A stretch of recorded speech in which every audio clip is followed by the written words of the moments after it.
Fingerprint কথাটির সাথে আমরা প্রায় প্রত্যেকেই পরিচিত, কিন্তু আঙুলের এই ছোট দাগগুলোই তোমার সবচেয়ে বড় পরিচয়। পৃথিবীর কোনো দুজন মানুষের ফিঙ্গারপ্রিন্ট কখনো এক হয় না। ফোন আনলক থেকে শুরু করে অপরাধী শনাক্তকরণ সবখানেই ফিঙ্গারপ্রিন্ট। আঙুলের এই দাগগুলো শুধু প্যাটার্ন নয়, এটা একটা লাইভ কেমিক্যাল ফ্যাক্টরি। আঙুলের ত্বকে থাকা উঁচু লাইনগুলোকে বলা হয় ফ্রিকশন রিচ। এই রিচগুলোতে থাকে লাখ লাখ সোয়েট পোর, অর্থাৎ ঘামের ছিদ্র।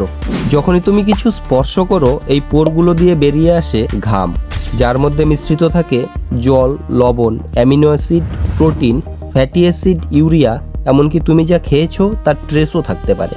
যখন তুমি কাঁচ বা ফোন ছোঁও, এই মিশ্রণগুলো লেগে যায়, একটা লেটেন্ট ফিঙ্গারপ্রিন্ট তৈরি হয়। এটা শুধু প্যাটার্ন নয়, তোমার শরীরের কেমিস্ট্রি সিগনেচার। এই জন্যই ফরেনসিক সায়েন্স এত শক্তিশালী। আরও এ ধরনের মজার সায়েন্স ফ্যাক্ট চাইলে লাইক এবং সাবস্ক্রাইব করো।